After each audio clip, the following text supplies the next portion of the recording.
ప్రభునందు ప్రియమైన దేవుని వాళ్ళారా, ఈరోజు ఒక చిన్న పాత్ర బైబిల్లో కొంతమంది పేర్లు ఒక లైన్లోనే వ్రాయబడి ఉంటాయి. అక్కడ తప్ప మరి ఎక్కడా ఉండవు.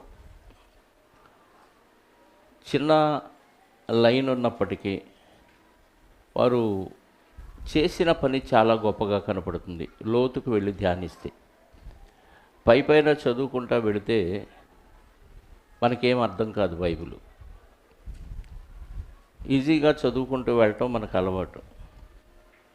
ఒక్కొక్క విషయాన్ని మనం లోతుగా ధ్యానిస్తూ ఉంటే వారు చేసిన ఆ త్యాగం, అంత కష్టం, వారు పడిన ప్రయాస మనకు అర్థమవుతూ ఉంటుంది. ఎంతోమంది మహిళల గురించి మనం నేర్చుకుంటున్న క్రమంలో ఈరోజు కూడా ఒక మహిళ ఒక పాత్ర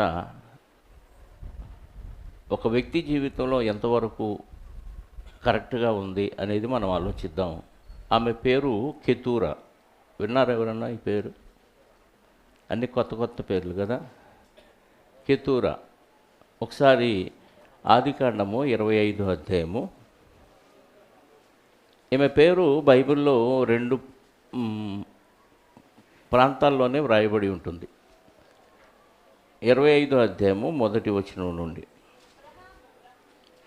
అబ్రహాము మరలా ఒక స్త్రీని వివాహము చేసుకొనెను, ఆమె పేరు కెతూరా. అబ్రహాము గారు ఒక ఆమెను వివాహం చేసుకున్నాడు, ఆమె పేరు కెతూరా. ఇదే విషయాన్ని దినవృత్తాంతముల మొదటి గ్రంథము 1వ అధ్యాయము 32వ వచనం చదివితే, దినవృత్తాంతముల మొదటి గ్రంథము 1వ అధ్యాయము 32వ వచనం. అబ్రహాము యొక్క ఉపపత్ని అయిన కెతూరా కనిన కుమారులు ఎవరనగా, చాలండి. అబ్రహాము యొక్క ఉపపత్ని, మంత్రి, ఉపముఖ్యమంత్రి, ముఖ్యమంత్రి, ఉపముఖ్యమంత్రి మనకు తెలుసు. అంటే భార్య కాక తర్వాత చేసుకున్న వాళ్ళని ఉపపత్నులు అంటారు. వాళ్ళు కూడా భార్యలే. ఉపపత్నులు అంటే భార్య తర్వాత స్థానం. మొదటిగా చేసుకున్నదే భార్య అయితే తర్వాత చేసుకున్న వారందరూ భార్యలే, కానీ ఉపపత్నులు అంటారు. ఇక్కడ అబ్రహాము గారు ఒక ఆమెని పెళ్లి చేసుకున్నాడంట. ఆమె పేరు కెతూరా. కెతూరా అనే మాటకు అర్థం సువాసన లేక సుగంధ ద్రవ్యములు లేక ధూపము వేయుట. కెతూరా అనే పేరుకి అర్థం సువాసన, సుగంధ ద్రవ్యములు లేక ధూపం వేయుట అని అర్థం. ఇదే పేరు మరొక రకంగా కూడా బైబిల్లో మరొక చోట రాయబడి ఉంది. ఇలాగే ఉంటుంది, ఇదే భావం ఉంటుంది. యోబు గారి యొక్క 2వ కుమార్తె.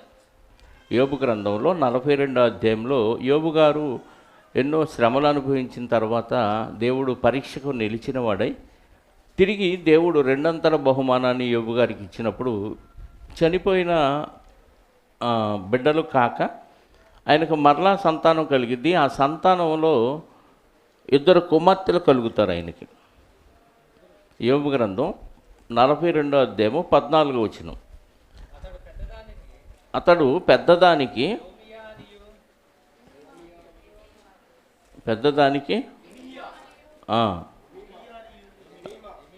ఎమీమా అనియు. బైబిల్ అందుకే ఇంటి దగ్గర ఉన్నప్పుడు పెద్దగా చదవండి, నోరు తిరిగిద్ది. నోరు తిరగని వాళ్ళు కూడా స్పష్టంగా నోరు తిరిగే అవకాశం ఉంది బైబిల్ పెద్దగా చదివితే. మనసులో చదువుకుంటే వచ్చినట్టుగానే ఉంటుంది. పెద్దదాని పేరు ఎమీమా అనియు, 2వ దాని పేరు కెజియా. కెజియా అంటే లవంగ పట్ట అని ఉంటుంది అర్థం. అంటే సుగంధ ద్రవ్యం, సువాసన. కెజియా అంటే సువాసన అని అర్థం. ఇప్పుడు కెతూరా అంటే కూడా సువాసన. ఇక్కడ మనం 25వ అధ్యాయం ఆదికాండంలో చదివినట్లుగా అబ్రహాము గారు అందరికీ తెలిసిన వ్యక్తి. దేవుడు అబ్రహాము గారిని పిలిచినప్పుడు ఊరు అనే ప్రాంతంలో ఉంటాడు అబ్రహాము గారు.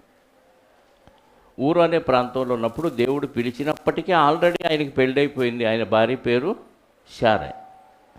శారా గారిని దేవుడు పిలిచినప్పుడు, అబ్రహాం గారిని పిలిచినప్పుడు ఆల్రెడీ పెళ్ళయింది శారాయి. అప్పుడు ఆయన వయసు ఎంత అని అడిగితే మనకి ఆదికాండం 12వ అధ్యాయంలో 75 సంవత్సరాల ఈడు గలవాడు అని ఉంటుంది. ఆదికాండం 12వ అధ్యాయంలో అబ్రహాము గారిని దేవుడు పిలిచి ఆయన వచ్చినప్పుడు, కనాను దేశంలోకి ప్రవేశించినప్పుడు ఆయన వయసు ఎంత? 5వ వచనంలో ఉంటుంది చూడండి. యెహోవా అతన్ని చెప్పిన ప్రకారం అబ్రహాం వెళ్ళాను, లోతు అతనితో కూడా వెళ్ళాను. అబ్రహాము హారాన్ నుండి బయలుదేరినప్పుడు 75 ఏండ్ల ఈడు గలవాడు. ఇక్కడే మనకు అబ్రహాము గారు వయసు తెలుసు. ఈరోజు మనం ఆయన యొక్క వయసు, ఏ వయసులో ఈమె అతన్ని పెళ్లి చేసుకుంది అనేది మనం నేర్చుకోవాలి.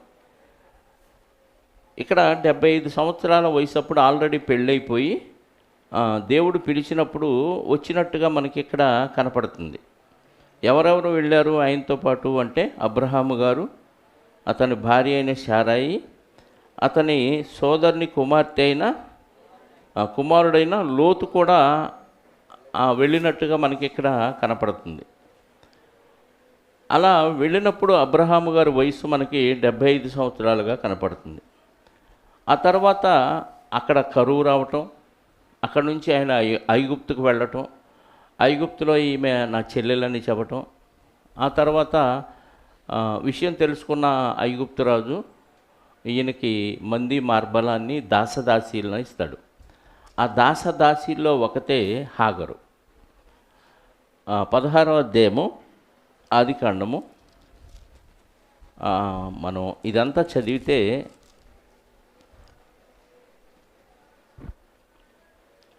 హాగర్ని ఇస్తాడు. అక్కడ కొంతకాలం తర్వాత శారాయి ఎంతకీ పిల్లలు కలగట్లేదు. దేవుడేమో నీకు సంతానాన్ని ఇస్తాను, ఆకాశ నక్షత్రాల వలె ఇస్తాను, భూమి మీద ఉన్న ఇసుక రేణువులంత విస్తారంగా ఇస్తానని దేవుడు చెప్పినా కానీ సంతానం కలగకపోవటాన్ని చూసి శారాయి ఏమైందంటే, హాగర్ ఉంది కదా నా దాసితోపు, ఆమెకి పిల్లలు కలిగితే నాకు కలిగినట్టే అని హాగర్ని అబ్రహాముకి భారీగా ఇచ్చినట్టుగా మనకు కనపడుతుంది. 16వ అధ్యాయము 3వ వచనం చూస్తే,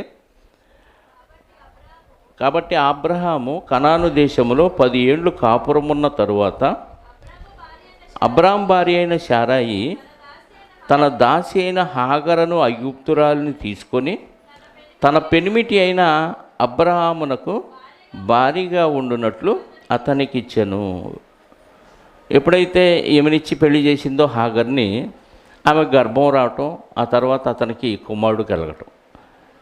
అబ్రహాము గారు మనకు పరిచయం అయినప్పుడు 75 సంవత్సరాలు వాడు, గుర్తుపెట్టుకోండి ఇది. తర్వాత హాగర్ని పెళ్లి చేస్తాడు. హాగర్ని శారమ్మ గారు పెళ్లి చేసినప్పుడు అతనికి ఇష్మాయేలు పుడతాడు. ఇష్మాయేలు పుట్టినప్పుడు అబ్రహాము గారి వయసు ఎంత అని మనం చూస్తే 16వ అధ్యాయము 16వ వచనాన్ని చదివితే, 16వ అధ్యాయము 16వ వచనం, హాగరు అబ్రహామునకు ఇష్మాయేలును కనినప్పుడు అబ్రహాము 86 ఏండ్లవాడు. 75 సంవత్సరాల నుంచి అబ్రహాము గారిని మనం తెలుసుకుంటున్నాము. ఇప్పుడు ఎంతమంది భార్యలు అయ్యారు ఆయనకి? మొదటి భార్య శారాయి అయితే రెండవ భార్య హాగరు. హాగర్కే ఇష్మాయేలు పుట్టాడు. పుట్టినప్పుడు అబ్రహాము గారి వయసు ఎంత? 76. ఇంతకీ అబ్రహాము గారికి శారాయి గారికి వయసులో ఎంత తేడా అనేది కూడా మనం బైబిల్లో చూస్తే 17వ అధ్యాయము 17వ వచనం, ఆదికాండము 17వ అధ్యాయము 17వ వచనం చదివితే, అప్పుడు అబ్రహాము సాగిలపడి నవ్వి 100 ఏండ్ల వానికి సంతానము కలుగున 90 ఏండ్ల శారా కనునా అని మనస్సులో అనుకున్నాను. ఏమనుకున్నాడు? నాకు 100 ఏళ్ళు, శారాయికి 90. ఇప్పుడు ఎంత గ్యాపు వీళ్ళిద్దరు వయసులో? 10 సంవత్సరాల గ్యాప్. అంటే 90 ఏళ్ళు శారమ్మ గారికి ఉంటే అబ్రహాము గారి వయసు 100 ఏళ్ళు. అంటే ఇద్దరికి ఉన్న గ్యాప్ మనకు అర్థం కావాలి. అర్థమైందా? తర్వాత అబ్రహాము గారికి ఇస్సాకు గారు పుడతారు. 21వ అధ్యాయము ఆదికాండము 1వ వచనం నుండి చూస్తే, 21వ అధ్యాయము. యెహోవా తాను చెప్పిన ప్రకారము శారాను దర్శించిన. యెహోవా తాను ఇచ్చిన మాట చొప్పున శారాని గూర్చి చేశాను. ఎట్లనగా దేవుడు అబ్రహాముతో చెప్పిన నిర్ణయ కాలములో శారా గర్భవతి, అతనికి ముసలితన మందు అతనికి కుమారుని కనెను. అప్పుడు అబ్రహాము తనకు పుట్టినవాడును తనకు శారా కనినవాడునైన తన కుమారునికి ఇస్సాకు అను పేరు పెట్టాను. మరియు దేవుడు అబ్రహామునకు ఆజ్ఞాపించిన ప్రకారము అతడు 8 దినముల వాడైన తన ఇస్సాకు అను తన కుమారునికి సున్నతి చేశాను. అబ్రహాము కుమారుడైన ఇస్సాకు అతనికి పుట్టినప్పుడు అతను 100 ఏండ్లవాడు. ఎన్నప్పుడు పుట్టాడు అబ్రహాము గారికి? ఇస్సాకు గారు 100 సంవత్సరాలు. ఇష్మాయిల్ గారు ఏ వయసులో పుట్టాడు? 86. ఇస్సాకు పుట్టిన తర్వాత శారమ్మ గారు కొంతకాలానికి చనిపోయారు. ఆమె చనిపోయిన వయసు 23వ అధ్యాయంలో రాయబడి ఉంది. ఒకసారి అది కూడా చూద్దాం. ఇవన్నీ లెక్కలతో సంబంధించినవి. ఎందుకు లెక్కలు చూస్తున్నామో మీకు అర్థం కావటానికి తర్వాత చెప్తాను. 23వ అధ్యాయము 1-2 వచనాలు. శారా జీవించిన కాలము అనగా శారా బ్రతికిన ఏండ్లు 127 ఏండ్లు. అంతేనా? 127, 127. అంతేనా? 127 ఖచ్చితంగా. బైబిల్లో ఎవరి వయసు అయినా రాశారు. స్త్రీల వయసు అంటే ఈమె ఒక్కదానిదే రాయించాడు దేవుడు. ఇంకెవ్వరి వయసు రాయబడలేదు. అంటే అనేక జనములకు తల్లి, రాణి లాంటిది శారమ్మ గారు. ఈమె ఒక్కదాని వయసే చనిపోయినప్పుడు ఎంతో రాయించాడు దేవుడు. ఇప్పుడు ఆమెకి 127 సంవత్సరాల వయసు అప్పుడు చనిపోయిందంటే ఇప్పుడు అబ్రహాము గారి వయసు ఎంత? శారమ్మ గారికి అబ్రహాము గారికి వయసులో తేడా ఎంత? 10 సంవత్సరాలు. ఈమె 127 అప్పుడు చనిపోయిందంటే ఇప్పుడు అబ్రహాము గారి వయసు ఎంత ఉంటుంది? 137. ఇప్పుడు ఇస్సాకు గారి వయసు ఎంత ఉంటుంది? ఈమెకి 90 అప్పుడు ఇస్సాకు గారు పుట్టారు. 127 సంవత్సరాలప్పుడు శారమ్మ గారు చనిపోయారంటే ఇప్పుడు శారమ్మ గారు ఇస్సాకుని కన్న తర్వాత ఎంతకాలం బ్రతికింది? 37 సంవత్సరాలు. అంటే ఇస్సాకు గారి వయసు ఎంత? 37 సంవత్సరాలు. Very good. 37 సంవత్సరాలు ఇస్సాకు గారికి ఉన్నప్పుడు ఇంకా ఇస్సాకు గారికి పెళ్ళి అవ్వలేదు. అప్పుడు తల్లి చనిపోయింది. చాలా బాధపడ్డాడు. బాధపడి తండ్రి ఒక అతన్ని పంపించి తన స్వకీయుల్లో నుంచి ఒక ఆమెను తీసుకురమ్మని వస్తే రెబ్కా గారిని తీసుకొని వచ్చినప్పుడు ఆమెతో వివాహం జరిగింది. అప్పుడు శారమ్మ గారిని గూర్చిన ఓదార్పు పొందుతాడు ఇస్సాకు గారు అని ఉంటుంది. 24వ అధ్యాయము, అదే ఆదికాండం 1వ వచనం చదివితే 67 చదువుదాం. 24:67. ఇస్సాకు తల్లి అయిన శారా గుడారములోనికి ఆమెను, అంటే ఎవరిని? రెబ్కా గారిని తీసుకొని పోయినప్పుడు అతడు రెబ్కాను పరిగ్రహింపగా ఆమె అతనికి భార్య అయ్యను. అతడు ఆమెను ప్రేమించెను. అప్పుడు ఇస్సాకు తన తల్లి విషయమై దుఃఖ నివారణ పొందెను. అంటే ఇస్సాకు గారు తల్లి చనిపోయిన 3 సంవత్సరాల దాకా కూడా తల్లి గురించి దుఃఖపడుతూనే ఉన్నాడు. తల్లి ఒక్కడే కొడుకు. వృద్ధాప్యంలో తల్లి కంది, వృద్ధాప్యంలో తండ్రి ఉన్నాడు. గారాభంగా పెంచబడ్డాడు. దేవుడు పెట్టిన పరీక్షలో కూడా హోరేబు పర్వతం దగ్గరికి వెళ్ళి మరీ వెనక్కి వచ్చేశారు. దేవుడు బ్రతికించి తీసుకొచ్చినట్టు. అంత గారాభంగా పెరిగిన వ్యక్తి తల్లి చనిపోయిన 3 సంవత్సరాల దాకా కూడా దుఃఖ నివారణ పొందలేదు. ఆ బాధతోనే ఉన్నాడు. ఎప్పుడైతే భార్య వచ్చిందో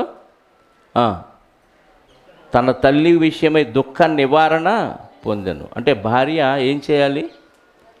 తల్లిదండ్రుల్ని మరిపించాలి. అందుకే దేవుడే ఉన్నాడు, తన తండ్రిని తల్లిని విడిచి తన భార్యను హత్తుకొను, అప్పుడు వారు ఏకదేహమై ఉందురు.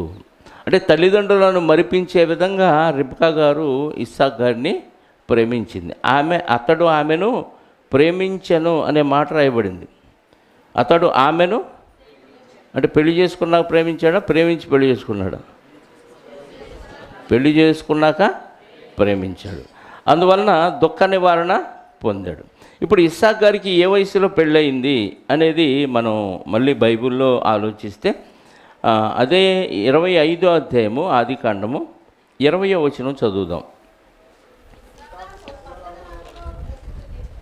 ఇస్సాకు పద్దనరాములో నివసించు సిరియావాడైన బెతూయేలు కుమార్తె అనుగు సిరియావాడైన లాబాను సహోదరియునైన రెబ్కాను పెళ్లి చేసుకొనినప్పుడు 40 సంవత్సరముల వాడు. ఎన్నేళ్ళు అంటే ఇస్సాకు గారికి 40 ఏళ్ళు వచ్చిందాకా పెళ్లి కాలేదు. ఇప్పుడు శారమ్మ గారు చనిపోయిన ఎన్ని సంవత్సరాలకు పెళ్ళయింది ఇస్సాకు గారికి? 3 సంవత్సరాలు. బుర్రలు పనిచేస్తున్నాయి మీ 3 సంవత్సరాలు. ఇప్పుడు అబ్రహాం గారి వయసు ఎంత? 140 ఏళ్ళు. 140 ఏళ్ళు అయినా ముసలోడా వయసోడా? 24వ అధ్యాయం మొదటి వచనం ఏముంది?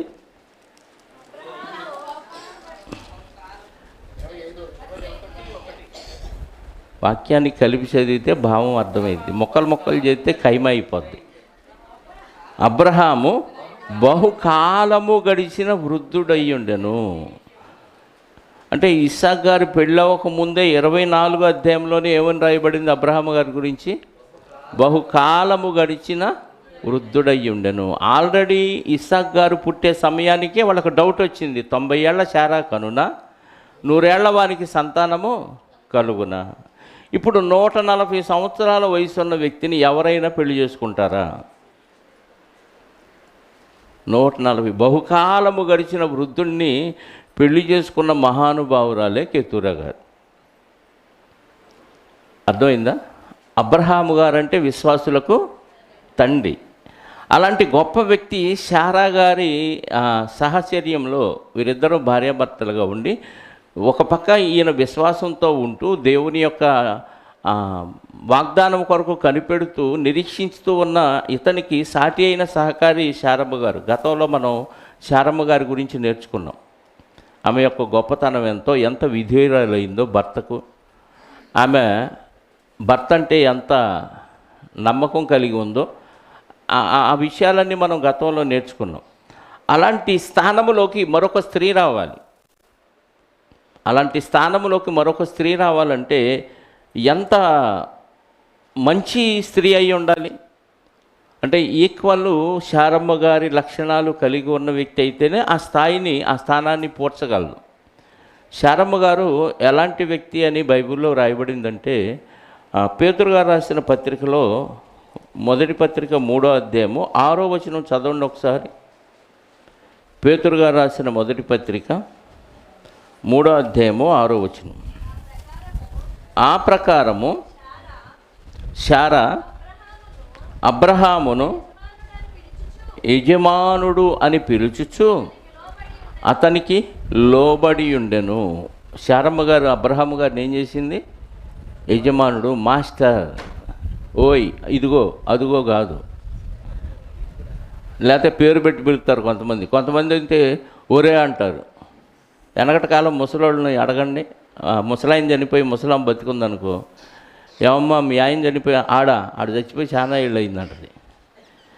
అంటే వాళ్ళ గౌరవాలు తెలియవు. ఏమని పిలిచిందంట శారమ్మ గారు?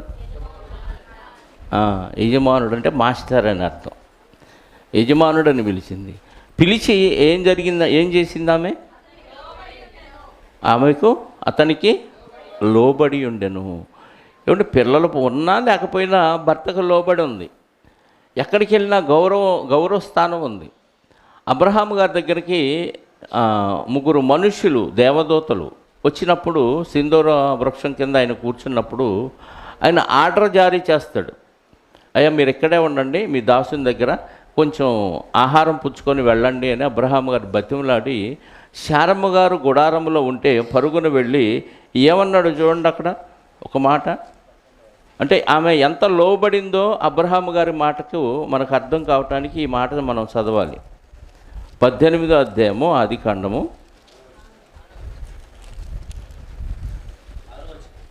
ఉమ్. అబ్రహాము గుడారములోనున్న శారా యొద్దకు త్వరగా వెళ్ళి, నీవు త్వరపడి 3 మానికల మెత్తని పిండిని తెచ్చి పిసికి రొట్టెలు చేయమని చెప్పాను. 3 మానికల మెత్తని పిండి అంటే ఎన్ని కిలోలు అయింది? 6-7 కిలోలు అయిద్దా? ఏమంటే కిలో మెత్తని పిండి కలిపి రొట్టెలు చేయమంటే మీరు ఎంతసేపటికి చేస్తారు? ఏమంటే చపాతీ మేకర్తో కాదు, సొంతగా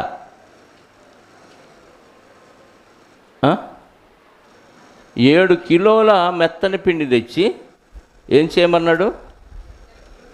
రొట్టెలు చేయమన్నాడు. 7 కిలోల మెత్తని పిండి తెచ్చి త్వరగా అంట.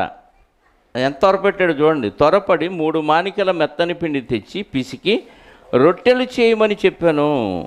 మరియు అబ్రహాం పశువుల మందకు పరిగెత్తి ఒక మంచి లేత దూడను తెచ్చి ఒక పనివానికి అప్పగించాను. వాడు దాన్ని త్వరగా సిద్ధపరిచను. తరువాత అతడు వెన్నను పాలను తాను సిద్ధము చేయించిన దూడను తెచ్చి వారి ఎదుట పెట్టి, వారు భోజనము చేయుచుండగా వారి యొద్ద చెట్టు కింద నిలుచుండెను. అంటే త్వరపెట్టాడు.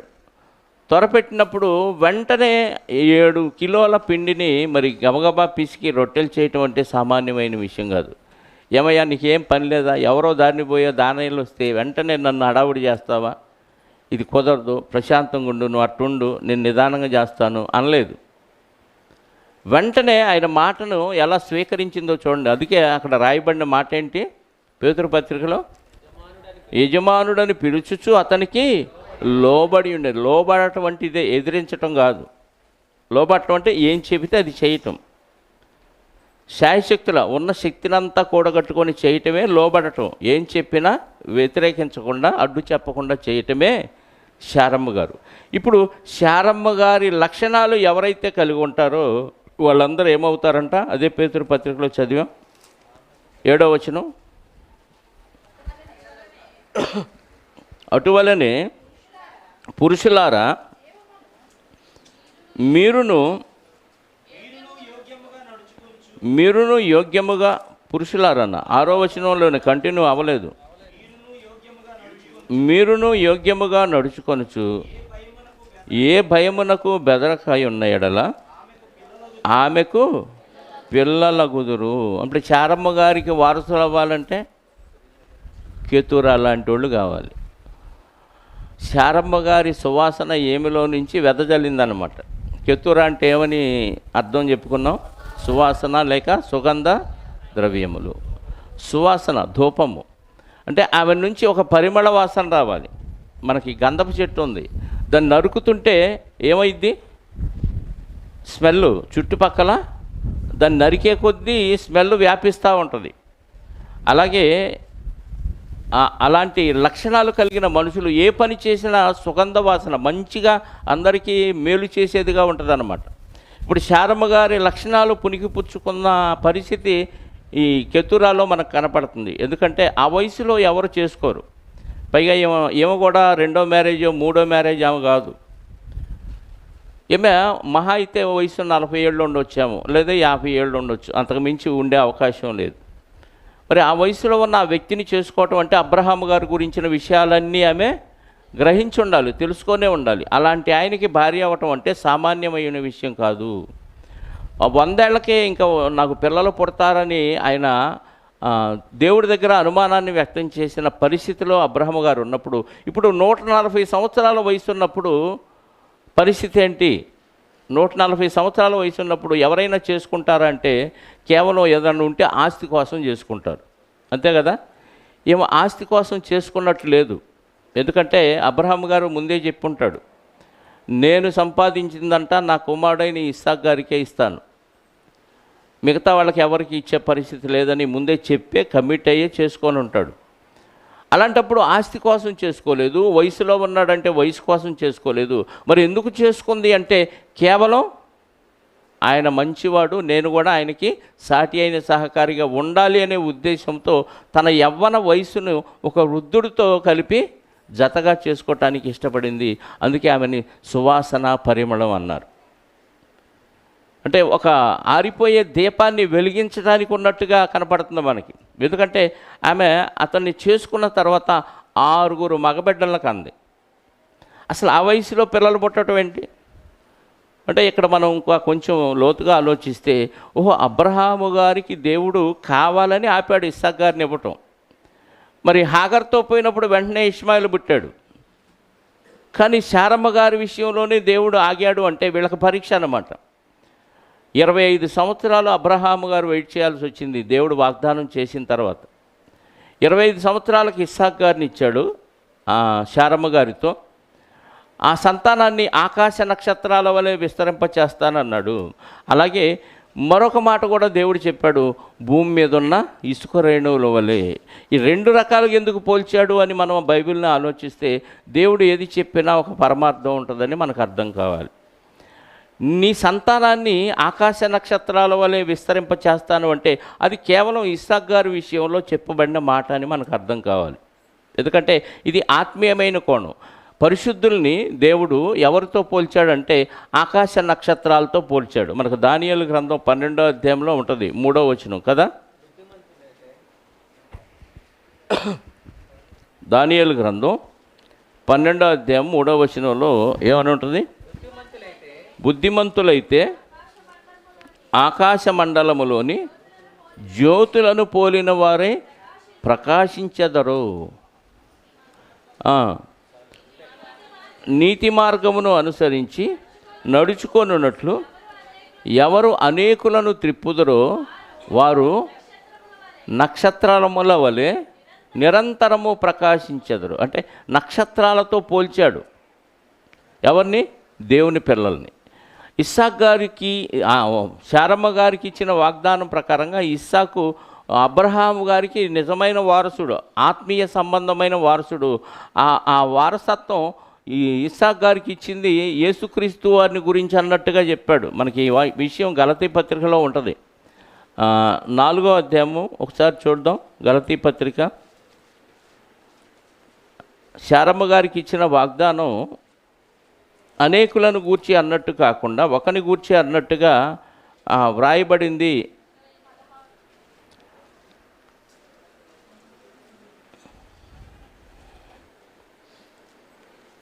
గలతీ పత్రిక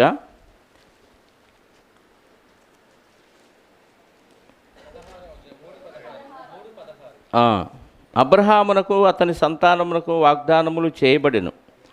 ఆయన అనేకులను గూర్చి అన్నట్టు సంతానములకును అని చెప్పక, అంటే బహువచనం వాడకుండా సంతానమునకును ఒకని గూర్చి అన్నట్టే నీ సంతానమునకును అనెను. ఆ సంతానము క్రీస్తు. అంటే యేసుక్రీస్తు నందు విశ్వాసం ఉంచిన వారు అబ్రహాము యొక్క నిజమైన వారసులు. వారే అబ్రహాము సంతానం. యేసుక్రీస్తు వారు ఉన్న కాలంలో కూడా మేము అబ్రహాము సంతానం అని శాస్త్రులు పరిచయులు వీళ్ళంతా చెప్పుకుంటే, మీరు అబ్రహాము సంతానం అయితే ఆయన క్రియలు ఎక్కడ ఉన్నాయి అంటాడు. అంటే దేవుడు మీరు ఆకాశ నక్షత్రములంత విస్తారంగా నీ సంతానాన్ని విస్తరింపచేస్తానని అబ్రహాము గారితో దేవుడు చెప్పిన వాగ్దానం యొక్క పరమార్థం ఏంటి అంటే, ఇస్సాకు గారిలో నుంచి వచ్చిన ఆ వారసత్వం. అంటే శరీర సంబంధమైన వారసత్వం కాదు, ఇస్సాకు గారి లాంటి విశ్వాసం, అబ్రహాము గారి లాంటి విశ్వాసం ఎవరిలో అయితే ఉంటుందో, యేసుక్రీస్తునందు ఎవరైతే విశ్వాసం ఉంచుతారో వాళ్ళు మాత్రమే ఇస్సాకు గారి సంతానం. వాళ్ళు మాత్రమే ఆకాశ నక్షత్రములను పోలినవారు. తర్వాత భూమి మీద ఇసుక రేణువులంతా విస్తారంగా 12వ అధ్యాయంలోనే చెప్తాడు. అక్కడ ఆదికాండం 12వ అధ్యాయంలో అమ్మ కిటికీలు తెరవండి. ఎందుకు వేసారు? ఆ గాలి సౌండ్ కాదు, అది చెమటలో పోసేది. అది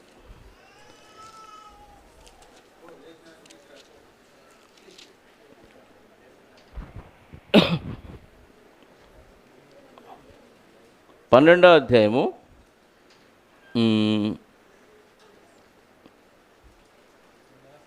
ఆదికాండం 12వ అధ్యాయము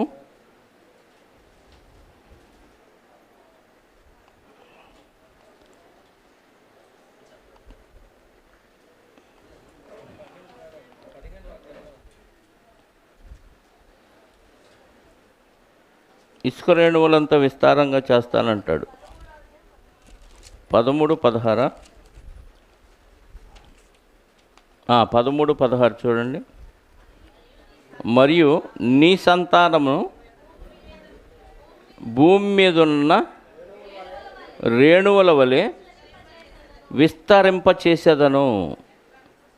ఏ రేణువులు? ఇసుక రేణువుల వలె. ఇది హాగరు యొక్క సంతానం, అలాగే కెతూరా యొక్క సంతానాన్ని విస్తరింపజేసిన దానికి వర్తించే మాట. 15వ అధ్యాయంలో 5వ వచనంలో అంటాడు, నీ సంతానాన్ని ఆకాశ నక్షత్రముల వలె ఆయనను వెలుపలికి తీసుకొని వచ్చి నీవు ఆకాశం వైపు తేరి చూచి నక్షత్రములు లెక్కించుట చేతనైతే లెక్కించుమని చెప్పి నీ సంతానము అలాగగునని చెప్పాను. అంటే ఆకాశ నక్షత్రాలంత విస్తారంగా చేస్తానన్నాడు. ఇది శారమ్మ గారి గర్భంలో నుంచి వచ్చిన ఇస్సాక్ గారికి ఇచ్చిన వాగ్దానం. మరి భూమి మీద ఉన్న ఇసుక రేణువులంత విస్తారంగా చేస్తానన్నప్పుడు వాళ్ళు కూడా గొప్ప జనాంగం అయ్యారు. ఆ జనాంగమే ఒక పక్క ఇష్మాయిలీలు, హాగరుకు పుట్టిన కుమారుడైన ఇష్మాయిలు, రెటమతం. అందరి చేయి అతనికి, అతని చేయి అందరికీ వ్యతిరేకంగా ఉండును. ఓకే. తర్వాత ఈ కెతూరాకు పుట్టిన సంతానం, ఈరోజు అరబ్ కంట్రీస్లో ఉన్న వారందరూ దాదాపుగా ఎవరయ్యానంటే ఇదిగో ఈ హాగర్ సంతానం, రెండవది ఈ కెతూరా సంతానం. అబ్రహాం గారు వాళ్ళందరినీ, ఆ పుట్టిన బిడ్డలందరినీ తూర్పు దేశానికి పంపించాడు. తూర్పు దేశం అంటే అప్పుడున్న వాళ్ళున్న ప్రాంతం నుంచి తూర్పు దేశం అనగానే అరబ్ కంట్రీస్ అన్నమాట. ఇప్పుడు ఎవరైతే అరబ్ కంట్రీస్లో ఉన్నారో వారందరూ ఇష్మాయిలీలు మాత్రము కాదు, ఇదిగో మిగతా జాతుల వారు, కెతూరాకు పుట్టిన సంతానం. ఆ వయసులో అబ్రహాము గారిని మరి ఎంత ఆదరిస్తే, ఎంత ఆరోగ్యంగా చూసుకోకపోతే ఆమె 6 పిల్లల్ని ఆయన కనగలడు. అంటే అబ్రహాము గారికి దేవుడిచ్చిన వాగ్దానం ప్రకారంగా నీ సంతానాన్ని నేను అభివృద్ధి చేస్తాను అని చెప్పాడు. ఇష్మాయిలీలు కూడా 12 గోత్రకర్తలుగా, 12 మంది రాజులుగా నేను అభివృద్ధి చేస్తానన్నాడు. అబ్రహాం గారు బాధపడుతుంటే శారమ్మ గారు ఏమో పంపించమంటది. పంపిస్తే అలా అని బాధపడుతున్నప్పుడు దేవుని సన్నిధిలో ప్రార్థన చేసినప్పుడు నీ సంతానాన్ని కూడా 12 గోత్రకర్తలుగా వాళ్ళని ఆశీర్వదిస్తాను, విస్తరింపచేస్తానని దేవుడు అబ్రహాం గారికి మాటిస్తాడు. ఎవరిని? ఇష్మాయిల్ గురించి. అలాగే ఇప్పుడు కెతూరా సంతానం కూడా భూమి మీద విస్తరించిన అనేక జాతుల వారు ఈ సంతానంలో నుంచే వచ్చారు. వారందరూ ఇప్పుడున్న అరబ్ ప్రాంతంలో నివసిస్తున్న వారి జాతుల పేర్లు మనం ఆదికాండంలో చదవగలిగితే 25వ అధ్యాయంలో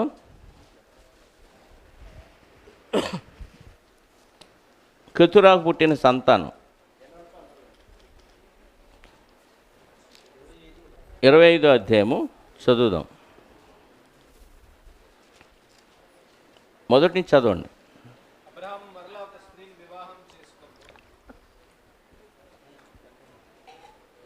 మరలా అనే మాట రాయబడింది అక్కడ. అంటే ఆల్రెడీ అతనికి ఎంతమంది భార్యలు ఉన్నారు?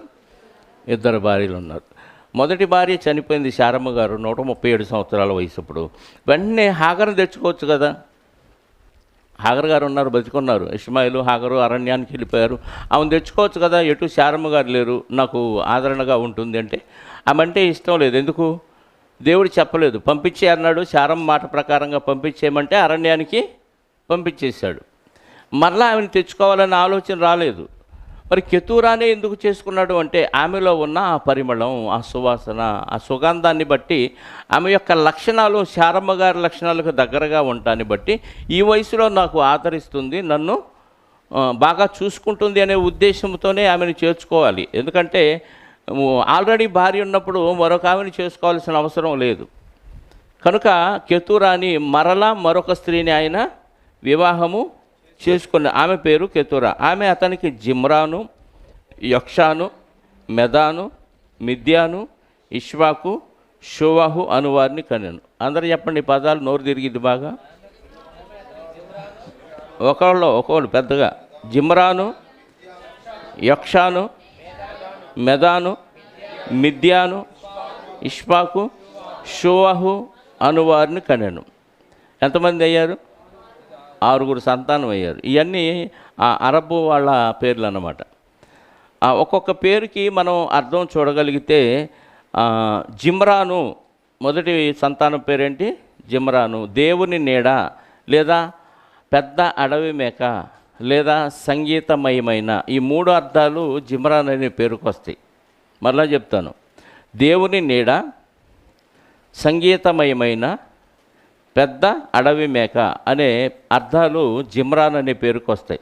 రెండవ సంతానం పేరేంటి? యొక్షాను. యొక్షాను అంటే కఠినము లేక తప్పిదము అని అర్థం. యొక్షాను అంటే కఠినము లేక తప్పిదము అని అర్థం. 3 మెదాను. మెదాను అంటే న్యాయపు తీర్పు లేదా కలహము లేదా వివేకము లేదా విమర్శన.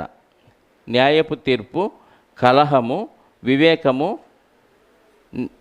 విమర్శన. ఇది మెదాను యొక్క పేరుకి అర్థాలు. 4వది మిథ్యాను. కలహము, జగడము, వాదన. మిథ్యాను అంటే కలహము, జగడము, వాదన. 5వ పేరు ఇష్బాకు. ఇష్బాకు. ఇష్బాకు అంటే త్రోసివేయుట, అతడు వదిలిపెట్టును, అతడు అధిగమించును. ఇష్బాకు అంటే త్రోసివేయుట, అతడు వదిలిపెట్టును, అతడు అధిగమించును. ఇది ఇష్బాకుకు అర్థం. 6వ పేరు షువహు.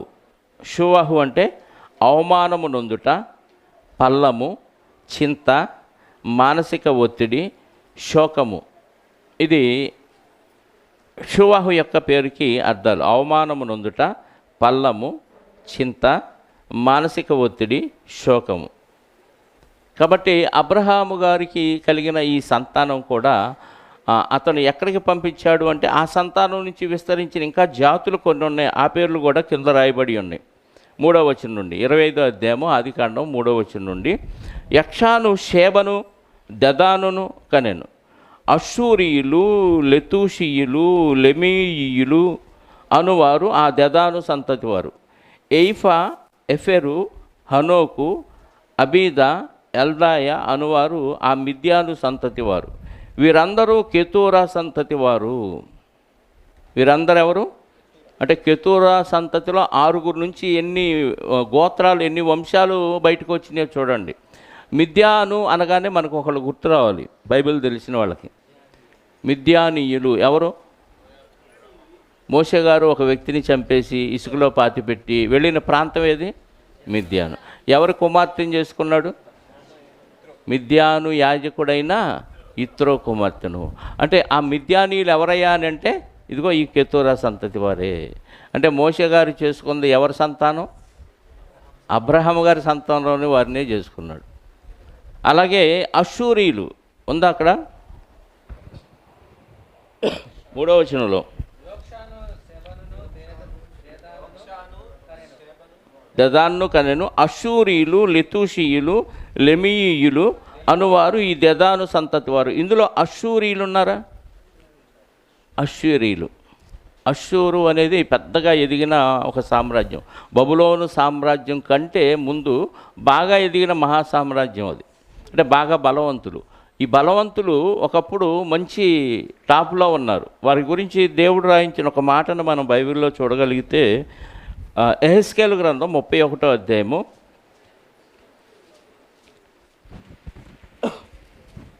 31వ అధ్యాయము 3వ వచనం. అష్షూరీయులు చదవండి.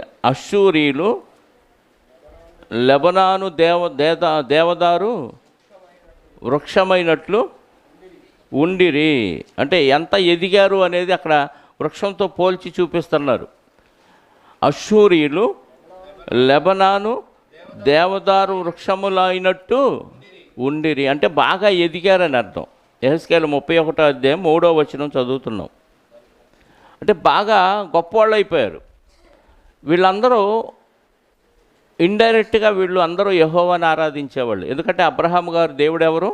యెహోవా. కాబట్టి వాళ్ళ సంతానం అంతా యెహోవాని ఆరాధించేవాళ్ళు. కాకపోతే దేవుడు ఆజ్ఞలు, కట్టడలు, విధులు, ఆజ్ఞలు వీళ్ళన్నింటినీ ధర్మశాస్త్రాన్ని ఇశ్రాయేలుకే ఇచ్చాడు. ఎందుకంటే ఆత్మ సంబంధమైన ఎదుగుదల వీళ్ళల్లోనే ఉంది. కాబట్టి ఇస్సాకు ద్వారా వచ్చిన వారే నా సంతానం అనబడినని దేవుడు ముందుగానే చెప్పాడు. కాబట్టి వీళ్ళంతా శరీర సంబంధులు.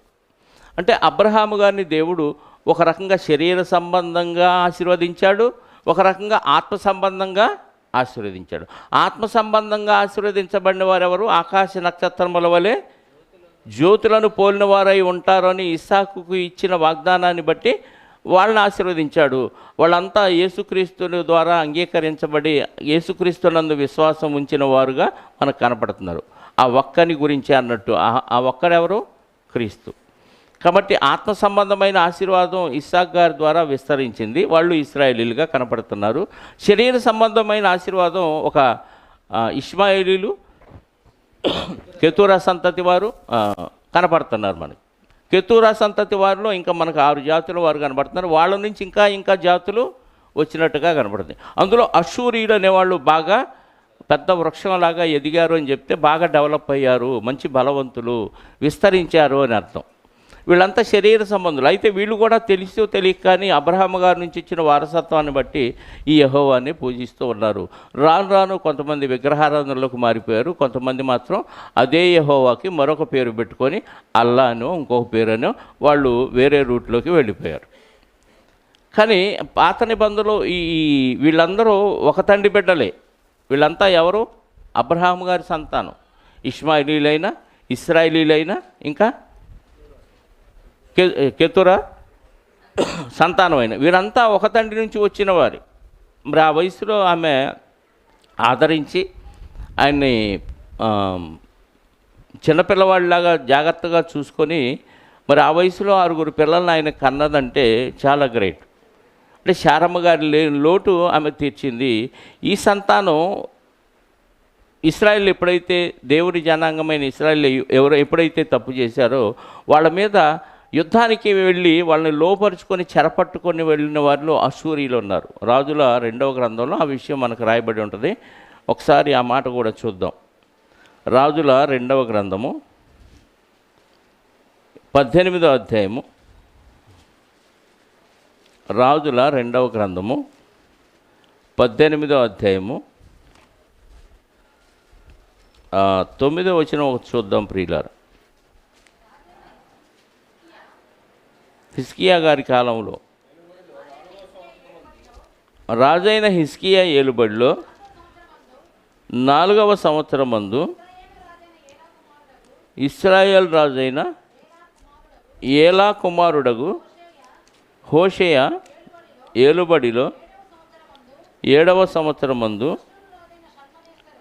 అష్షూరు రాజైన షల్మనేషరు షోమ్రోను పట్టణం మీదికి వచ్చి ముట్టడి వేశాను. చూసారా? శరీర సంబంధులు ఆత్మ సంబంధులైన వారి మీద ముట్టడి వేసే పరిస్థితికి. ఎవరంట ఈ రాజు? అష్షూరు రాజు. ఎవరో ఈ అష్షూరీయులు? కెతూరా సంతతి వారు. అంటే అన్నదమ్ములే కొట్టుకు చేస్తున్నారన్నమాట కదా. అయితే వీళ్ళంతా శరీర సంబంధులు, వాళ్ళు మాత్రం ఆత్మ సంబంధుల మీదకి శరీర సంబంధులు ఎందుకు తిరగబడ్డారు అని ఆలోచిస్తే ఆత్మ సంబంధంగా బ్రతకపోవటాన్ని బట్టి శరీర సంబంధులకు దేవుడు బలం ఇచ్చాడు. అర్థమైందా? మనం కూడా ఆత్మ సంబంధులుగా ఉండకుండా శరీర సంబంధులుగా మనం మారిపోతే మనకంటే తక్కువ వారిని మన మీదకి దేవుడు పంపిస్తాడు. వాళ్ళు మన మీద అధికారాన్ని చెలాయిస్తారు, మన మీద పెత్తనం చేస్తారు. ఎప్పుడు? మనం దేవుడికి అవిధేయత చూపినప్పుడు. అర్థమైందా? కాబట్టి కెతూరా సంతతి వారు కూడా భూమి మీద విస్తరించారు. వాళ్ళందరినీ ఎక్కడికి పంపించాడు? బహుమానాలు ఇచ్చి. 25వ అధ్యాయం ఆదికాండము 25వ అధ్యాయము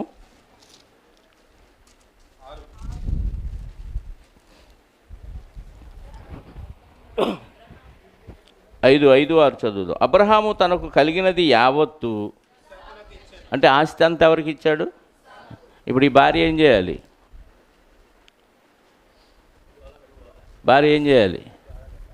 ఆమె ఎటు పోయింది? శారమ్మ. ఆమెనేమో తరిమేసేసావు. ఎవరిని? హాగర్ని ఆమె కుమారుడిని తరివేసావు. ఉన్న ఆస్తి నా కొడుకులకి పంచకుండా ఇస్సాక్కి ఇచ్చేస్తావా అని గొడవ పెట్టుకోవాలా లేదా? ఈ వయసులో నిన్ను జాగ్రత్తగా చూసుకుంటుంది నేనా ఆయన? ఇప్పుడు ఇస్సాక్ గారు రిబ్కా గారి దగ్గర ఉంటల్లా. అబ్రహాము గారు ఎక్కడ ఉంటున్నాడు? సొంతగా పెళ్లి చేసుకొని కెతూరా దగ్గర ఉంటున్నాడు. మరి ఆయన చూసుకోవాల్సిన బాధ్యత ఎవరిది వృద్ధాప్యంలో? కెతూరాది. మరి 6 కుమారులు వీళ్ళకి వస్తే కనీసం ఒక వాటా అటు ఇచ్చి మిగతా 2వ వాటా వీళ్ళ 6 కన్నా పంచాడంటే పంచలేదు. ఏం చేశాడంట? తనకు కలిగినది యావస్తు ఇస్సాకుకి ఇచ్చాను. ఇచ్చి అబ్రహాము తన ఉపపత్నుల కుమారులకు, ఉపపత్నుల అంటే కెతురా వస్తుంది, హాగర్ గారు ఇద్దరు. అప్పుడు హాగర్ను కూడా పిలిచి హాగరు కుమారుడైన ఇష్మాయేలుకి ప్లస్ కెతురా కుమారులకి బహుమానాలు ఇచ్చాడంట. ఆస్తిలో వాటాలేమీ ఇవ్వలేదు. ఇప్పుడు ఎంత తగాద అవ్వాలి అక్కడ? అవిద్దా లేదా? మనమైతే ఊరుకుంటావా? ఇప్పుడు ప్రజెంట్ నువ్వు ఇస్తావా, లేకపోతే నిన్ను పేక బిసి చంపేయమంటావా ముసలోడా అంటాం. మరి 6 పిల్లలు పుట్టారంటే ఎంత వయసు వచ్చేటది ఇప్పటికి? ఆయన అబ్రహాము గారు చనిపోయినప్పుడు ఆయన వయసు 175 సంవత్సరాలు. అంటే ఎంతకాలం ఆయనతో కాపురం చేసింది? 140 అప్పుడు పెళ్లి చేసుకుంది ముసలోడిని. ఇప్పుడు 75 అప్పుడు చనిపోయాడు. 35 సంవత్సరాలు ఆయనతో వృద్ధుడితో కాపురం చేసి 6 పిల్లలను కన్న ఈమె మరి పిల్లలకి అసలు ఏమీ ఇవ్వకుండా గిఫ్ట్లు ఇస్తున్నాడంట. బహుమానాలు అంటే గిఫ్ట్లు ఇచ్చి పంపించి ఆస్తి అంతా ఇస్సాకు ఇస్తే ఎంత గొడవ అవ్వాలి? లేదా అబ్రహాం గారి పీక పిసికేసి చంపేయాలి, అంతే కదా. కానీ ఏమనలేదంటే ఎంత గొప్పదో చూడండి. కెతురా గారు ఆస్తి కోసం చేసుకోలేదని అర్థమవుతుంది. కేవలం అబ్రహాము గారు దేవుని పిలుపు మేరకు వచ్చాడు, అంత గొప్పోడు అని ఆ గొప్పతనాన్ని చూసి దేవుని బిడ్డగా ఆయన్ని స్వీకరించి ఆమె అన్ని రోజులు ఆయన్ని సాటి అయిన సహకారిగా ఆదరించి ఆయన్ని సంరక్షిస్తూ ఎంత జాగ్రత్తగా కాపాడుకుంటేనో ఆయన వృద్ధాప్యమందు సహజ మరణాన్ని పొందాడు. అదే సరిగ్గా చూడలేదనుకోండి, తిండి లేకపోతే అనారోగ్యంతో మంచాన పడో అష్టకష్టాలు పడి అలా కుళ్ళి చనిపోయే పరిస్థితి వచ్చింది. కానీ అబ్రహాము గారు చనిపోయినప్పుడు ఆయన వయసు 175 సంవత్సరాలని నిండు వృద్ధాప్యమందు అతడు పాతి పెట్టబడెను అని ఉంటుంది చూడండి.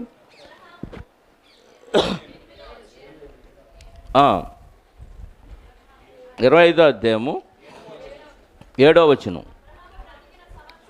అబ్రహాము బ్రతికిన సంవత్సరములు 175.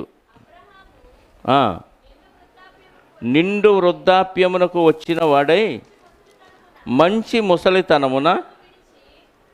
ముసలితనమున ప్రాణము విడిచి మృతి పొంది తన పితరుల యొద్దకు చేర్చబడెను.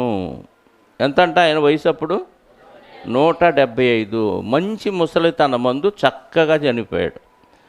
ఎవరు చూస్తే చనిపోయాడు? అలా కెతురా చూస్తే చనిపోయాడు. ఆస్తులు ఇవ్వకపోయినా తనకు వారసులకి వాటాలు ఈ ఆస్తిలో ఏ భాగం ఇవ్వకపోయినా గిఫ్ట్లు ఇచ్చి పంపించేశాడంట. ఉండేయండి, ఎటు ఆస్తులు ఎటు లేదు, నా కళ్ళ ముందన్న మన బిడ్డలను ఉండేయండి అని అడగలేదు. ఎటు ఆస్తి అయితే నా బిడ్డలకి ఇవ్వాల, ఆ కుమారుడికే ఇచ్చేసావు, కనీసం నా బిడ్డలను నా కళ్ళ ముందు కూడా ఉంచనివా అని అడగలేదు. అబ్రహాము గారు పంపించేశారంట. ఎటు పంపించారు? తూర్పు దేశమునకు వారిని పంపించి వేశాను. ఇస్సాకునొద్ద ఉండకుండా అనే మాట ఉంది అక్కడ. అబ్రహాము తన ఉపపత్నుల కుమారములకు బహుమానములు ఇచ్చి తాను సజీవుడై ఉండగానే తన కుమారుడకు ఇస్సాకునొద్ద నుండి తూర్పు దేశమునకు వారిని ఇస్సాకు గారి దగ్గర ఉంటే ఏమైంది? మళ్ళీ ఏం గొడవ అయిద్దో ఆస్తి కోసం కదా. అందరం ఒకే తండ్రి బిడ్డలు, నీకెంత తక్కువ ఉందో ఈ ముసలోడు బాగానే నీ సంగతి తేలుస్తావు, నీళ్ళేమో ఎక్కువ మంది, ఆయనేమో ఒక్కడేనాయా. పైగా వాళ్ళతో పాటు ఎవరు తోడవుతాడు? రెటమత పైన ఇంకొక ఆయన ఉన్నాడు, ఆయన కూడా తోడవుతాడు. 7 కలిసి ఇస్సాకు గారిని కొట్టి లాక్కుంటాడేమో నేను ముందుగానే ఆలోచించిన ఆయన సజీవుడై ఉండగానే ఏం చేశాడు? తూర్పు దేశమునకు తూర్పు తట్టుగా అంటే ఇప్పుడు ఉన్న అరబ్ కంట్రీస్కి వాళ్ళని పంపించేశాడు. ఇప్పుడున్న వాళ్ళ స్వాస్థ్యమంతా అరబీయులు. రెండవది ఈ కెతురా సంతానం, ఈ జాతుల వారు ఎవరైతే ఉన్నారో వాళ్ళందరూ అరబ్ కంట్రీస్లో వాళ్ళు స్వాస్థ్యాన్ని ఏర్పరచుకున్నారని మనకు బైబిల్లో రాయబడి ఉంది. కాబట్టి ఈ కెతురా ఆయన చనిపోయినప్పటికే ఏమీ మాట్లాడకుండా చాలా జాగ్రత్తగా ఆయన చూసుకొని ఆదరించి సాటి అయిన సహకారిగా ఆయనకి అన్ని పరిచర్యలు చేసి 6 సంతానాన్ని కని వాళ్ళకి ఆస్తులు ఇచ్చినా ఇవ్వకపోయినా ఆయన ఎంత జాగ్రత్తగా చూసుకుందంటే ఈక్వల్ శారమ్మ గారిలాగా ఆమె చూసుకున్నట్టుగా మనకి కనపడుతుంది. తన సువాసనను ఆమె వెదజల్లినట్టుగా మనకి ఇక్కడ క్లియర్గా అర్థమవుతుంది ప్రియులారా. అందులో వెళ్ళిన వారు ఎక్కడెక్కడ స్వాస్థ్యాలు ఏర్పరచుకున్నారు అనేది ఒక మాట మనం బైబిల్లో చూడగలిగితే 12వ వచనం నుండి చదువుదాం. అదే 25వ అధ్యాయం.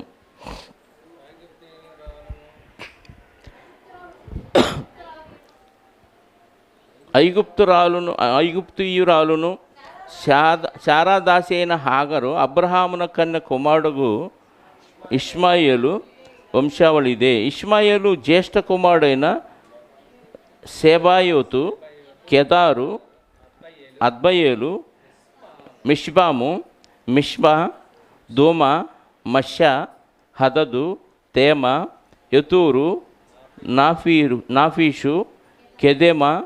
ఇవి వారి వారి వంశావళుల ప్రకారము వారి వారి పేర్ల చొప్పున ఇష్మాయేలు కుమారుల యొక్క పేర్లు. వారి వారి గ్రామములలోను వారి వారి కోటల్లోనూ ఇష్మాయేలు కుమారులు వీరి పేర్లు ఇవే. వారి వారి జనముల ప్రకారము వారు 12 రాజులను.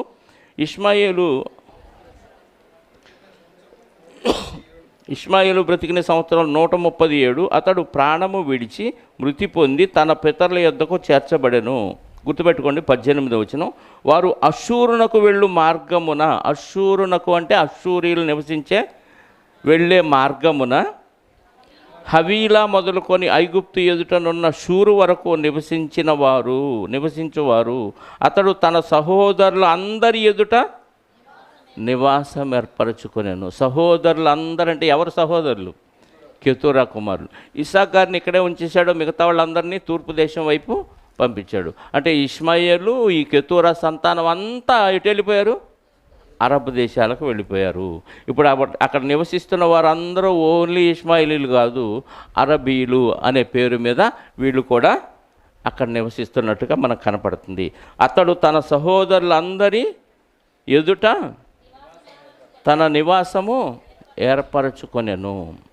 సహోదరులంటే వీళ్ళు కాబట్టి కెతూరా సంతానం ఇష్మాయిలీలు అందరూ ఒక తండ్రి బిడ్డలే కాబట్టి అందరూ ఒకే ప్రాంతాల్లో నివాసాలు ఏర్పాటు చేసుకున్నాడు. ఇస్సాకు గారు మాత్రం ఎక్కడున్నాడు? కనాను బెహర్లహోయి రోయిలో ఆ ప్రాంతంలో ఇస్సాకు గారు ఉన్నట్టుగా మనకు కనపడుతుంది.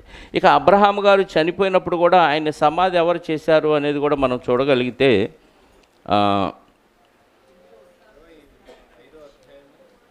25వ అధ్యాయంలో 9వ వచనం 7 నుంచి చదవండి. అబ్రహాం బ్రతికిన సంవత్సరాలు 175. అబ్రహాము నిండు వృద్ధాప్యంలోకి వచ్చిన వాడై మంచి ముసలతనమున ప్రాణం విడిచి మృతి పొంది తన పితరుల యొద్దకు చేర్చబడిను. హిత్తీయుడైన సాహోరు కుమారుడు ఎఫ్రోను పొలమందలి మక్పేల గుహలో అతని కుమారులకు ఇస్సాకును ఇష్మాయేలును అతనిని పాతిపెట్టిరి. మరి కెతూరా కుమారులు ఏమయ్యారు? అప్పటికే పంపించేశాడు. అంటే అబ్రహాము గారు చనిపోయినప్పుడు కెతూరా కుమారులు లేరు. ఇష్మాయేలును ఇస్సాకు గారు ఆయన్ని పాతిపెట్టినట్టుగా మనం చూడగలం. ఇక్కడ మనం ఈరోజు ఆలోచించిన ఈ క్యారెక్టర్లో కెతూరా నిస్వార్థంతో నాకేంటి, ఇప్పుడు బత్షెబాని దావీదు గారు పాడు చేసినప్పుడు ఆమె ఒక కండిషన్ అడిగింది, నాకు పుట్టిన వాడినే నువ్వు రాజుగా చేయాలి అని. ఆ మాట ప్రకారంగా సొలొమోను గారిని దావీదు గారు రాజుగా చేశాడు. కానీ ఈ కెతూరా అలా ఏం అడగలేదు. కేవలం ఆయనకు పరిచర్య చేయటానికి భారీగా ఉండి పిల్లల కంటానికే ఆయనకి ఆదరించింది తప్ప స్వార్థంతో ఏ పని చేయలేదు. నిజమైన సుగంధ ద్రవ్యంలాగా, ధూపంలాగా అబ్రహాము గారిని ఆ సందర్భంలో మంచి సువాసన వెదజల్లి ఆయన్ని చక్కగా కాపాడి వృద్ధాప్యంలో మంచి మరణాన్ని పొందే విధంగా ఆయన్ని సంరక్షించిన ఒక మంచి భక్తురాలుగా మనకు కనపడుతుంది. అంటే శారమ్మ గారిలో ఏ లక్షణాలు అయితే ఉన్నాయో అబ్రహాము గారికి అంత లోబడి అతన్ని నిజంగా యజమానులని పిలుస్తూ అలా బ్రతికిన వ్యక్తి మూడవ భారీగా ఉన్న వృద్ధాప్యంలో చేసుకున్న ఆ వృద్ధాప్యాన్ని ఏమాత్రం లెక్కలో పెట్టుకోకుండా ఆమె అబ్రహాము గారిని ఎలా చూసుకుందో అనేది మనం ఈరోజు ఆలోచించిన విషయం. కాబట్టి కెతురా అనే పేరు అక్కడ చిన్నగా మనకు కనపడుతున్న ఒక్క వచనంలోనే మనకు బైబిల్లో ఉన్న ఆమెలో ఇంత మంచి సుగుణం, ఇంత మంచి సుగంధం ఉందన్న విషయాన్ని మనం ఆలోచిస్తే అర్థమవుతుంది. ఇంతమంది గోత్రకర్తలు, అబ్రహాము గారికి దేవుడిచ్చిన వాగ్దానం ఈమె ద్వారా కూడా, ఆశీర్వాదం ఈమె ద్వారా కూడా నెరవేరినట్టుగా మనకి కనపడుతుంది. అంటే అబ్రహాము గారిలో ఇంతమందిని దేవుడు పెట్టాడన్న విషయం కెతురాని వివాహం చేసుకొని బిడ్డలను కనే వరకు ఎవరికి తెలియదు. మనకు తెలిసింది ఇస్సాకు వలనైన సంతానం ఒక్కటే తెలుసు, అది ఆత్మ సంబంధమైన ఆశీర్వాదం, ఇది శరీర సంబంధమైన ఆశీర్వాదం. దేవుడు అబ్రహాము గారికి ఇచ్చిన ఆశీర్వాదం 3 వ్యక్తుల వలన, 3 స్త్రీల వలన నెరవేర్చినట్లుగా మనకి కనపడుతుంది. దేవుడు మాట ఇచ్చి తప్పేవాడు కాడు అన్న విషయం మనం జ్ఞాపకం చేసుకోవాలని మనవి చేస్తూ ఈ మాటలు ముగిస్తున్నాను. ప్రార్థన చేసుకుందాం. పరిశుద్ధుడు అయిన మా కన్న తండ్రి, మహోన్నతుడా, బైబిల్లో అనేక మంది వ్యక్తుల గురించి మాకు రాయించారు. కొంతమంది పేర్లైతే అసలు రాయించలేదు, కానీ వారు చేసిన పని చాలా గొప్పది. కానీ అబ్రహాము గారికి 3వ భార్యగా ఉన్న కెతురా గురించి మాకు రాయించారు. అబ్రహాము గారిని అనేక జనములకు నీవు తండ్రి అని మీరు ఇచ్చిన ఆశీర్వాదాన్ని ఇదిగోనైనా కెతురాతో కూడా వృద్ధాప్యంలో నెరవేర్చగలిగిన దేవుడుగా మీరున్నందుకు స్తోత్రాలు. 90 సంవత్సరాలు 100 సంవత్సరాలకే పిల్లలు పుడతారని అనుమానించిన అబ్రహాము గారు 140 సంవత్సరాల వయసు తర్వాత కూడా మరి పిల్లల్ని కన్నాడు అంటే మీ కార్యాలు అద్భుతం, ఆశ్చర్యం తండ్రి. ఆ వయసులో మరి కెతురా ఆయన్ని పెళ్లి చేసుకొని ఎంత చక్కగా ఒక యవ్వన వయసులో ఉన్న వ్యక్తిని పెళ్లి చేసుకుంటే ఎంత అన్యోన్యంగా దాంపత్యం జరుగుతుందో అంత అన్యోన్యంగా అబ్రహాము గారితో కాపురం చేసినట్టుగా మాకు అర్థమవుతుంది నాయన. ఇలాంటి మరుగున పడిన భక్తురాళ్ళ గురించి మేము ఆలోచించడానికి మీరు ఇచ్చిన ఆలోచన బట్టి స్తోత్రాలు. అంత గొప్ప లక్షణాలు, అంత మంచి సుగంధాన్ని, అంత మంచి పరిమళాన్ని ఆమె వెదజల్లింది అని మీ వాక్యము ద్వారా మాకు అర్థమైంది నాయన. మేము కూడా చిన్న పాత్రే కదా, ఏముందలే అనే నిర్లక్ష్య వైఖరితో మేము ఉండకుండా, కనపడకపోయినా 10 మందిలో గొప్పగా మమ్మల్ని మేము వ్యక్తపరచుకోకపోయినా మా కార్యాలు ఎంతో గొప్పగా ఉండే విధంగా కెతురాను చూసి మేము నేర్చుకోవాలని ఈ పాఠం మాకు ఒక గుణపాఠాన్ని నేర్పించింది నాయన. అందును బట్టి మీకు స్తోత్రాలు. మేము మమ్మల్ని ప్రదర్శించుకోకుండా మా కార్యాలు మాత్రం కనపరుచుకోవాలని మీ వాక్యం ద్వారా మేము అర్థం చేసుకున్నాం. కెతురా గారిలో ఉన్న ఈ పరిమళాన్ని మేము కూడా వెదజల్లాలని నేర్చుకున్నాం నాయన. ఇప్పటి నుంచి అలాంటి పరిమళాన్ని మేము కూడా వెదజల్లుతూ మమ్మల్ని మేము మరుగుపరుచుకొని కేవలం మీ వాక్యము ద్వారా పరిమళాన్ని మాత్రమే వెదజల్లే విధంగా మమ్మల్ని ప్రేరేపించమని కోరుకుంటూ విన్న మాటలు దుష్టుడికి అప్పగించకుండా మా హృదయంలో భద్రపరుచుకొని పరిశుద్ధాత్మకు అప్పగించుకొని పరిశుద్ధాత్మ సహాయంతో ఆ కార్యాలు చేయులాగున కృప చూపి సహాయాన్ని దయచేయమని కోరుకుంటూ వచ్చిన బిడ్డలందరిని బట్టి స్తోత్రాలు. ఇదిగోనైనా మరి అనేక ప్రాంతాల నుంచి వచ్చిన బిడ్డలు సురక్షితంగా వారి గమ్యానికి చేరటానికి కృప చూపి సహాయం దయచేయండి. అలాగే గురజాల నుంచి వచ్చిన మరి వెంకీ వారి కుటుంబ సభ్యులను బట్టి స్తోత్రాలు. ఎంతో ఆసక్తితో వారు మరి ఆరాధనకి ఇక్కడికి వచ్చారయ్యా. వారిని సురక్షితంగా మీ చిత్తమైతే గమ్యానికి చేర్చండి. వచ్చిన వారిలో ఎవరికి ఎలాంటి ఇరుకులు, ఇబ్బందులు, అవసరాలు ఉన్నాయో మీ చిత్తమైతే ప్రతివాని అక్కర క్రీస్తులో తీర్చమని బ్రతిమలాడుచు మహిమ, ఘనత, ప్రభావాలు మా అందరి ద్వారా మీరే పొందుకొనమని మా రక్షకుడు, మా ప్రాణ విమోచకుడైన యేసుక్రీస్తు వారి పరిశుద్ధ నామములో ప్రార్థించి అడిగి వేడుకొనుచున్నాను పరలోకపు తండ్రి. ఆమేన్. మనందరి కన్న తండ్రి అయిన దేవుని ప్రేమ, ఆయన ప్రియకుమారుడైన యేసుక్రీస్తు వారి కృప, పరిశుద్ధాత్మ యొక్క అన్యోన్య సహవాసము ఇప్పుడు ఎల్లప్పుడూ సకల పరిశుద్ధులకు సదాకాలము తోడయ్యుండి నడిపించునుగాక. ఆమేన్. అందరికీ వందనాలు. Thank you very much.